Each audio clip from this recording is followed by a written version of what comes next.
Precision और recall के फ़र्क को थोड़ा-सा हम ज़्यादा वज़ाहत के साथ देखते हैं कि प्रिसीजन रिकॉल में फर्दर डिफरेंस क्या है।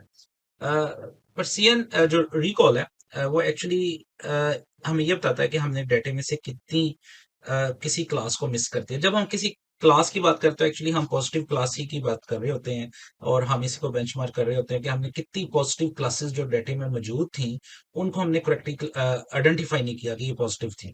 तो यानी कि मतलब ये है कि जिनको हमने आइडेंटिफाई पॉजिटिव नहीं किया नेचुरली अगर बाइनरी क्लासिफिकेशन की प्रॉब्लम है वो सारी की सारी क्या बन जाएंगी फॉल्स नेगेटिव बन जाएंगी। तो हमारा इंटरेस्ट होता है कि कितने फॉल्स नेगेटिव है तो हम उसकी रेशो से ट्रू पॉजिटिव की और फॉल्स नेगेटिव की रेशो फाइंड करते हैं। तो ये रिकॉल हमें बताता है कि हमने कितनी पॉजिटिव क्लासेस को करेक्टली आइडेंटिफाई नहीं किया, कितनी पॉजिटिव क्लासेस को जो थी पॉजिटिव उनको हमने आइडेंटिफाई नहीं किया।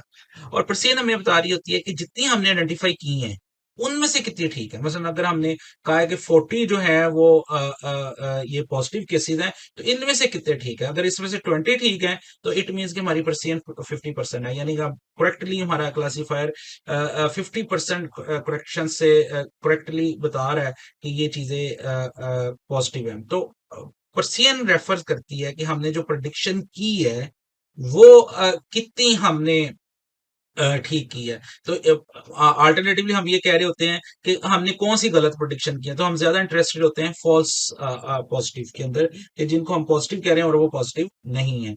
इसी तरह परसियन का एक्चुअल मतलब है कि कितना हम परसाइज्ड हैं, हमारा क्लस्टर कितना परसाइज है। तो अगर हमें लेट्स से हमें अगर इसके अंदर हम एक ही कैंसर का केस हो सिस्टम के, हमारा सिस्टम के एक कैंसर है किसी एक पर्सन को और वाकई वो कैंसर हो तो हमारी पर्सन 100% हो जाएगी। और सिर्फ वो ऐसा केस ही है कि और हमने कोई भी गलत हमारा मॉडल आइडेंटिफाई ना करे तो हम कहेंगे ये 100% पर्सियन के साथ करा है। इवन के सिर्फ एक ही केस उसने आइडेंटिफाई किया और वो करेक्टली किया तो उसकी पर्सियन 100 है, बाकी केसेस उसने किसी को भी कैंसर का नहीं कहा। लेकिन on other hand recall is not much about the capturing cases. ये केसेस को कैप्चर करने से नहीं है कि वो करेक्टली हुए हैं या नहीं है, but more about capturing all cases. वो ज्यादा इस पे फोकस है कि उसने सारे केसेस जो कुछ कैंसर है उनको आइडेंटिफाई कर लिया, गलत या सही।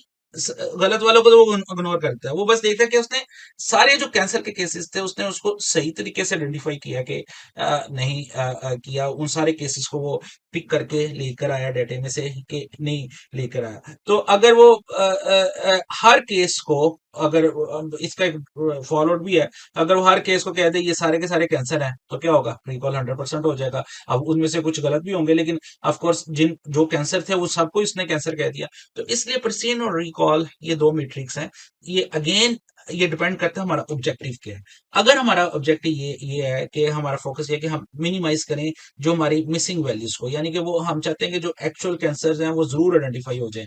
अब चाहे इस तनासुब में कोई ऐसी चीजें भी आइडेंटिफाई हो जाए जो एक्चुअल कैंसर तो नहीं है लेकिन उसको सिस्टम कैंसर कह रहा हो, अभी हम उसमें इंटरेस्टेड हैं। हम इंटरेस्टेड है कि जो है जो कैंसर हैं वो तो आइडेंटिफाई हो। तो इसको हम कहेंगे हम रिकॉल को ज्यादा मिनिमाइज करना चाह रहे हैं। लेकिन ऑन अदर हैंड मिनिमाइज अगर हम ये करना चाहते हैं कि हमारा एल्गोरिथम रॉन्ग प्रोडिक्शन कैंसर की ना करे, यानी कि तो वो फिर हम पर्सियन को हम इसका मतलब है बढ़ाना चाह रहे हैं। तो पर्सियन ज्यादा होगी जब हम रॉन्ग केसेस कम होंगे। तो रिकॉल उस वक्त ज्यादा होगी जब हम ज्यादा कैंसर वाले केसेस जो हैं उन सबको आइडेंटिफाई करेंगे, या जो पॉजिटिव क्लास है उसको हम ज्यादा पॉजिटिव क्लासेस को आइडेंटिफाई करेंगे। तो पर्सियन और रिकॉल दोनों ये in other word you can say कि आप पर्सियन बढ़ाएंगे तो रिकॉल कम होगी या रिकॉल बढ़ाएंगे तो पर्सियन कम होगी। तो आमतौर पर जो हमारा ऑब्जेक्टिव होता है हम पर्सियन और रिकॉल दोनों को बेहतर करना चाहते हैं और हम इसके लिए जो है एक कंबाइंड मीट्रिक भी होता है कि जो इन दोनों की परफॉर्मेंस को कंबाइन करके हमें बताता है हमारा ओवरऑल क्लासिफायर का क्या स्कोर है। तो उसको उस मैट्रिक को हम नेक्स्ट वीडियो के अंदर देखते हैं।